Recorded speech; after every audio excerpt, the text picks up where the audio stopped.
Mag avec Rhône Gestion, gestion de patrimoine à Genève.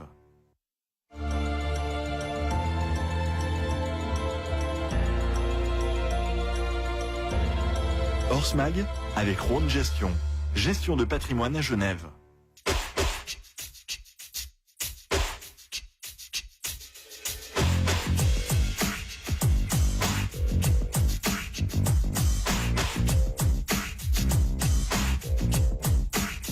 Bonjour à tous et bienvenue. Merci d'être avec nous dans ce magazine Mag, un magazine, eh bien, comme vous le savez, consacré à la plus noble et la plus belle conquête de l'homme. Aujourd'hui, nous sommes au manège de la Bâtie à Versoix, où nous avons rencontré la famille Putala, Jessie, Philippe et enfin la maman Sandra, des passionnés depuis des générations de concours hippiques, de sauts d'obstacles, avec la particularité pour chacun d'eux, eh bien, d'avoir eu le plaisir de fouler en son temps la piste indoor la plus belle du monde, à savoir celle du concours hippique de Palexpo. Tout de suite, le sommaire de cette émission.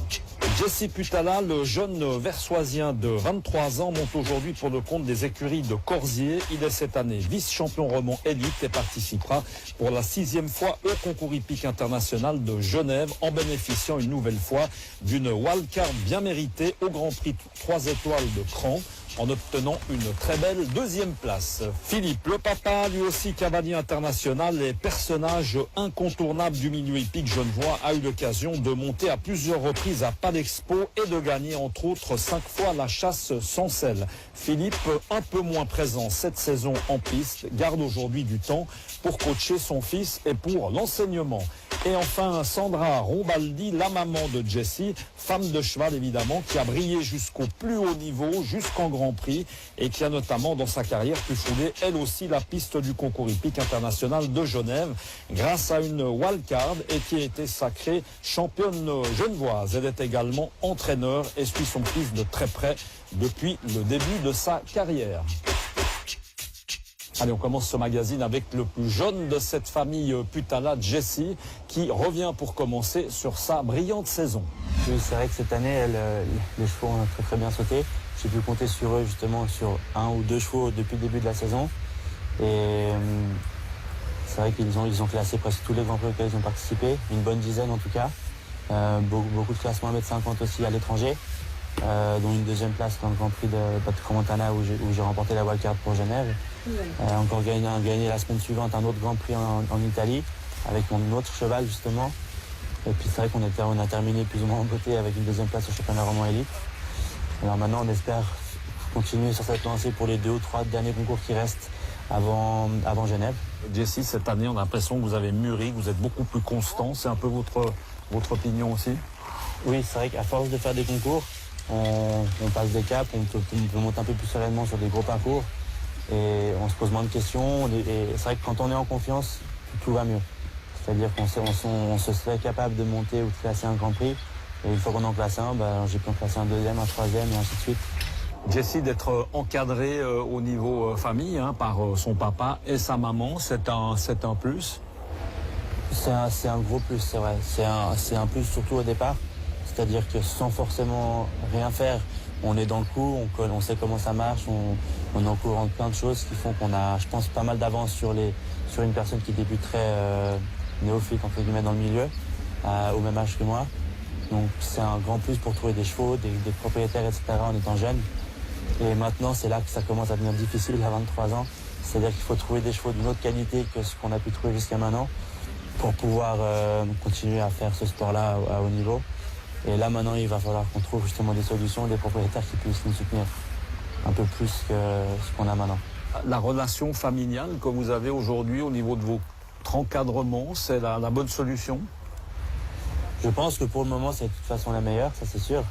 Maintenant, c'est clair que ce qui manque autour de nous, ce serait un mécène, une personne qui puisse investir. Parce que nous, on n'a pas les moyens, on fait avec nos propres moyens, donc on achète ou on récupère des chevaux qu'on peut se permettre de récupérer et on essaie de les tirer au meilleur niveau. Mais si on veut passer le cap suivant, c'est-à-dire pour faire ce qu'on rêverait de faire depuis plusieurs années, il faut vraiment du soutien et ça, celui-là, je pense pas que mon père ni ma mère puissent me l'apporter. Ça veut dire qu'aujourd'hui, concrètement, un cavalier professionnel comme vous, jeune cavalier, comment est-ce qu'on vit, comment est-ce qu'on s'en sort? On survit, on fait des concours, on a quelques clients, quelques chevaux à monter, etc. Mais ça reste un métier entre guillemets provisoire, avec encore comme objectif principal de pouvoir faire que du concours si possible, avec des sponsors, etc. 6e participation à Palexpo, au concours hippique international de Genève, à 23 ans. Là, pour l'instant, c'est que des bons souvenirs. Palexpo, pas forcément. C'est de toute façon toujours des très bons souvenirs. À part l'année passée où j'avais un cheval qui avait mal au dos et ça s'est pas trop bien passé. Mais par contre, c'est vrai que c'est des bonnes expériences et c'est un gros coup de pub en fin d'année. Ça fait du bien parce que c'est à nous de bien monter, de bien se montrer là-bas. Mais c'est vrai que c'est très important. Les gens qui suivent souvent peut-être dans les journaux, etc., ne se rendent pas forcément compte. Donc de nous voir en piste avec des autres bons cavaliers. Et en plus, si on classe, c'est clair que ça peut nous apporter pas mal de choses, des nouveaux clients, peut-être des nouvelles leçons, des nouveaux propriétaires. C'est vrai que c'est un avantage. C'est pour ça que c'est toujours important pour moi d'essayer de me qualifier. Parce que ça reste frustrant de devoir aller là-bas dans les tribunes en sachant qu'on a peut-être des capacités pour monter. Donc autant, si on peut se qualifier, autant être sur place et monter. Alors on a presque envie de dire en tout cas tel père, tel fils. On va s'intéresser au père, si vous le voulez bien, à Philippe, qui revient pour commencer sur son rôle de coach cavalier ou alors cavalier coach. C'est à choix, on écoute. Aujourd'hui, je fais beaucoup plus de coaching que de cavalier. Je monte beaucoup moins, mais tous les jours, je monte un ou deux chevaux par jour. Mais je suis beaucoup moins passionné de la compétition. J'en ai un peu marre, comme je vais dire. J'ai fait un peu toutes les places de concours qu'il y a en Suisse. Et puis aujourd'hui, si j'ai un bon cheval, aujourd'hui, j'ai envie de le donner plutôt à mon fils, qui en a bien besoin. D'ailleurs, il cherche des bons chevaux. Donc quand j'ai un bon cheval, je le prête à mon fils. Et moi, je me retire un peu gentiment. Alors justement aujourd'hui d'arriver à transmettre finalement son savoir, son vécu, son expérience à son fils, c'est beau, c'est une suite logique forcément d'une Oui, bien carrière. sûr, si j'avais pas un fils qui montrait à ce niveau-là, c'est-à-dire que je continuerai encore. Aujourd'hui, vraiment, il peut vraiment me représenter, en tout cas la famille Putala, par son talent. Il monte vraiment bien et je suis très fier de lui dans des résultats qu'il fait en concours. Et il m'apporte beaucoup de plaisir. Et aujourd'hui, franchement, j'ai beaucoup plus de plaisir de le voir monter que monter moi-même. Donc c'est le moment de m'arrêter. D'être papa coach, c'est pas facile tout le temps. Certains disent que peut-être qu'il faudrait le lâcher, que c'est peut-être le moment finalement qu'il arrive à vivre de ses propres ailes. C'est un peu votre sentiment ou ça pourrait venir là aussi? Oui, c'est le sentiment de tous les gens qui sont autour de moi, qui ont lâché, mais chaque fois que je l'ai lâché, il est revenu monter moins bien qu'avant. Donc ça veut dire que, vous savez, aujourd'hui, il y a peu de gens qui donnent la chance aux jeunes. Moi, c'est mon fils, donc je lui donne la chance. Il va monter les meilleurs chevaux, il va tout faire. Tandis que là, je l'ai mis une année chez Tops, il est revenu. C'était une année pas perdue parce qu'il a appris l'anglais, il a eu une bonne expérience pour lui. Mais équitationnellement parlant, il a vraiment perdu une année. Aujourd'hui, sa progression va passer par quoi?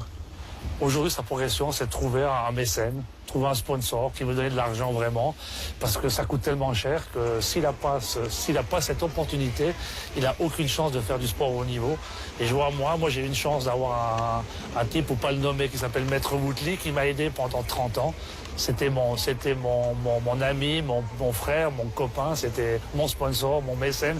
Et sans des gars comme lui, jamais j'aurais fait la même carrière. Donc j'ai pu me concentrer à mes chevaux. Il m'a toujours acheté un ou deux jeunes chevaux. J'ai pu fabriquer des chevaux. Et sans des gars comme ça n'existe pas. À Genève, il y a une ou deux personnes qui sont capables de faire ça, c'est tout. On a beaucoup d'argent, mais on n'a pas de mécène ni sponsor. Le jour où on aura un mécène, un sponsor, techniquement parlant, plus précisément, qu'est-ce qui reste encore à travailler chez Jesse? Aujourd'hui, il y a l'expérience quand même du haut niveau. Moi, j'ai l'expérience du haut niveau aussi. Je peux dire qu'aujourd'hui, si on a vraiment le budget et l'argent, je veux dire, on arriverait j'ai un fils qui peut vraiment aller du cavalier international, ça c'est certain. C'est pas moi qui va seulement le dire, c'est tous les gens, tous les puristes d'équitation vont dire qu'il sait monter à cheval. Ma foi, j'ai cette chance qu'il sait monter à cheval et ça, c'est pas moi qui l'ai appris, il est né avec.